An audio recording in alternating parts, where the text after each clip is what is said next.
Ahoy there, I'm Captain Chris.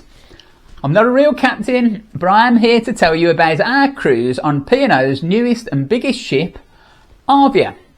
And I hope this video will be interesting or useful to you if you're thinking of booking a cruise on Arvia, a sister ship, Iona, or another ship in P&O's fleet. And I'll also be telling you whether you should consider booking one of the most controversial cabins at sea. So stay tuned for that. So there are a wide range of cabins to choose from on any cruise ship, from inside cabins with no windows, cabins with a sea view, cabins with balconies, conservatories and luxurious suites and mini suites.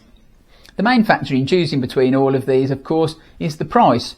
We'd all like a suite, but our budget might mean that we have to choose a cabin from a little lower down the price range. But once you've decided what you're prepared to pay, you'll probably find that there are many to choose from in that price band. With P&O, if you pay what they call the select price, that gets you certain benefits. You can usually choose either free coach travel to and from Southampton, free car parking if you drive yourself down there, or some credit to your onboard account. You also get free shuttle bus transfers when you're in port, and you can choose between dining in the main restaurants at a fixed time every evening, although that's not an option on Arvia and Iona, only on the other ships in the fleet, or what's called freedom dining, which is available on all P&O ships and means you can turn up for dinner anytime you like, and you can choose whether or not you're prepared to share a dining table with someone else or have a table to yourself. The other crucial benefit that comes with the select price is the opportunity to choose exactly which cabin you'll stay in, rather than having one allocated to you.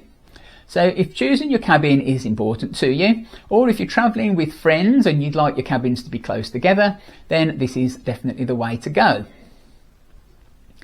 On Arvia, the cabins are on decks 4 to 17, remembering there's no deck 13, and the decks from 9 to 15 are entirely cabins with nothing else at all except for a few laundry rooms. If the seas are rough, you'll notice the movement of the ship more at the front and back and on the higher decks, so if everything staying still is important to you, you should pick a midships cabin on a lower deck. However, if your holiday is during good weather or in the Mediterranean where the sea is usually calm, this might be less important. What might be more important is your cabin's proximity to the parts of the ship that you intend to use the most. So if you've got children who will want easy access to the pools or kids club, then a cabin on a high deck will mean you have less far to travel, as pretty much all of the facilities for young children are on deck 16 and above. This might not sound too important, but ships like Arvia and Iona are absolutely massive, and it can take quite a long time to walk through the whole thing from bottom to top. Also, the Horizon buffet is on deck 16, and some families use this for nearly all of their meals as it suits them better than the formal restaurants with dress code and waiter service. The Horizon buffet serves food pretty much straight through the day, with breakfast followed by brunch, then lunch, then afternoon tea, children's tea, dinner and late night snacks. So that offers useful flexibility to families.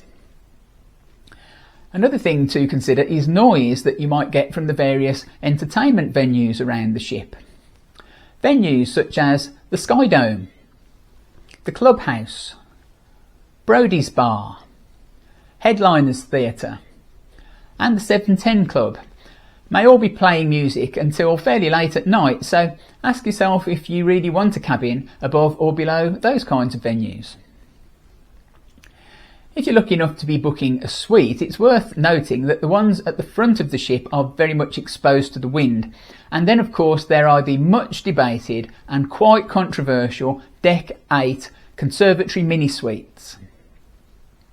Just before I tell you what's so strange about those, can I quickly ask you if you could hit the subscribe button and allow notifications. Subscribing doesn't cost you anything, it just means that you'll get notified when I post another video, and it lets me know you found this one helpful, and that's important to me, so please subscribe. Thank you.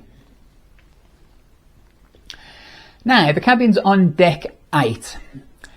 These balcony cabins are lovely rooms with a really nice conservatory, but their balconies go straight out onto the promenade deck. People can look straight over into your balcony area as they pass by if they're tall enough, so be prepared for that. And the last few at the end are by a slope in the deck that makes it even easier for passers-by to gawp in. Also, the people looking off their balconies on the decks above will be looking straight down into your balcony area as you lie there on your sun lounger. Some of you won't mind this, but it's not for everyone, so think carefully before choosing one. Actually, they might be a good choice if your cruise is in colder weather when you might not get much use from the balcony, but having a conservatory might be perfect. One other thing to mention is that the ship's crew set out the sun loungers in the early mornings, and this may disturb you if you're on deck 8 or close to it. So which cabin should you choose? Well, there's no one single answer that will suit everyone, but we chose a cabin on deck 9 that was surrounded by nothing apart from other cabins above, below and on either side, and away from the lifts and stairs, and we found it to be well insulated against sound and lovely and quiet. We didn't really hear our neighbours at all, and once we'd selected and booked it, we chose to refuse the option of the possibility of being upgraded, because if you are upgraded you might find yourself in one of those noisy places that you've been so careful to avoid. Whichever cabin you choose, I hope you have as great a holiday as we did, and until next time, thanks for watching.